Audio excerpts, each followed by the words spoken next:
ना तुमच्याकडे सत्ता आहे म्हणून त्या सत्तेचा दुरुपयोग करून जर तुम्ही गोरगरिबांना छळला असाल तर तुम्हाला सुद्धा कायद्यानुसार चौकशी करून तुरुंगात टाकल्याशिवाय राहणार नाही, हे मी सिल्लोडकरांना सांगायला आलेलो आहे. उगाच काहीतरी करत जायचं. खरं म्हणजे गेल्या वेळेला मी प्रामाणिकपणाने कबूल करतो की माझी चूक झाली. मी त्याच्याबद्दल तुमच्या सगळ्यांची माफी मागतो. माझी चूक झाली. कारण आम्हाला असं वाटलं तर समोर लोक येतात, समोर आल्यानंतर काय मस्ती नाही दाखवू शकत. अगदी वाकलेले असतात, झुकलेले असतात. मी असं करेन, मी तसं करेन, मी तुमचे स्वप्न साकार करेन. माझं स्वप्न सोडून द्यावं. तुम्ही माझ्या गोरगरिबाची झोप उडवलेत आणि तुम्ही तुमच्या सगळ्या मालमत्ता एकदम भरपूर करून ठेवलेल्या आहेत. हे आता याच्या पुढे होता कामा नये. आणि तुम्ही जर का एकवटलात जसे आज दिसतायत, हे एकवटल्यानंतर कोणी किती मोठा असू दे, जेव्हा सर्वसामान्य माणसं एकवटतात ना, तेव्हा किती मोठा माणूस असला तरी तो कोलमडून पडल्याशिवाय राहत नाही. हा या देशाचा इतिहास आहे. म्हणून मी मनापासून तळमळीने भाजपच्या लोकांना सुद्धा सांगतोय, कार्यकर्त्यांना सांगतोय की ही संधी सोडू नका. आता ही संधी सोडू नका. पुन्हा आपल्या या सिल्लोडमध्ये गुंडागर्दी, दहशतीचं राज्य तुम्हाला पाहिजे असेल, म्हणजे भाजपच्या कार्यकर्त्यांना पाहिजे असेल, पण ते हवंय असं मला वाटत नाही. जो सच्चा भाजपचा कार्यकर्ता आहे तो नक्कीच या गुंडागर्दीच्या विरुद्ध नव्हे, ती गुंडागर्दी मोडून टाकल्याशिवाय राहणार नाही, हे सुद्धा मला माहिती आहे. चला आपण सगळे एकत्र येऊन पहिल्यांदा ही गुंडागर्दी मोडून काढूया आणि मग त्याच्यानंतरचे जे आपले वचननाम्यातली जी वचनं आहेत, कालच संभाजीनगरमध्ये मी जाहीर केले. कारण मराठवाडा, विदर्भ, उत्तर महाराष्ट्र, कुठे कुठे जिथे जातोय तिकडे एकच सगळ्यांची ओरड आहे, सोयाबीन सोयाबीन सोयाबीनला भाव नाही. इकडे सोयाबीनवाले किती शेतकरी आलेत? सगळे आलेत ना. आपल्या काळामध्ये काय भाव होता? 7,000. आता किती आहे?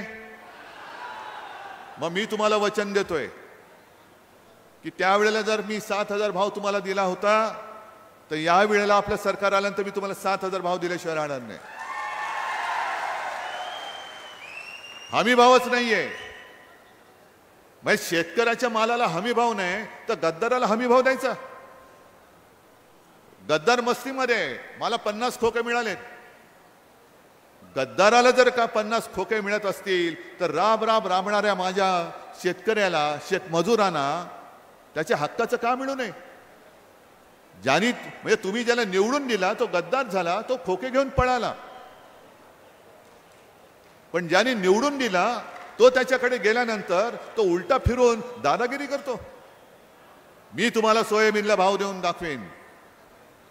एकदा तर मी सर्व शेतकऱ्यांना 2 लाखापर्यंतचं पीक कर्जमुक्त केलं होतं ना. यांनी गद्दारी करून सरकार पाडलं नसतं तर मी पुन्हा तुम्हाला कर्जमुक्त केलं असतं. पण ठीक आहे, मी म्हणजे मिंदे नाहीये. 2.5 वर्षामध्ये यांना यांची बहीण आठवली नाही. निवडणुकीच्या तोंडावरती लाडकी बहीण म्हणून 1500 रुपये देत आहेत. तुम्ही 1500 रुपये मिंदे तुमच्या वडिलांच्या खिशातले नाही आणत. हे माझ्या शेतकऱ्याच्या हक्काचे पैसे आहेत. हक्काचे पैसे आहेत. अरे तुम्ही 1500 काय देताय? आम्ही तर यांना 3000 देणारच आहोत. पण त्याच बरोबरीने मी महिलांच्या रक्षणासाठी खास महिलांचं म्हणजे पोलीस अधिकारी आणि पोलीस शिपाई सुद्धा असलेली पोलीस स्टेशन सुद्धा मी महाराष्ट्रामध्ये बांधणार आहे. 5 आपल्या जीवनावश्यक वस्तूंचे भाव, तेल, तांदूळ, गहू, साखर, डाळ या सगळ्या वस्तूंचे भाव शेतकऱ्याचं 1 रुपयाचं सुद्धा नुकसान होऊ न देता मी पुढची 5 वर्ष स्थिर ठेवून दाखवणार आहे. मी सगळं विस्ताराने आता बोलत नाही कारण आणखीन माझ्या 4-5 सभा आहेत.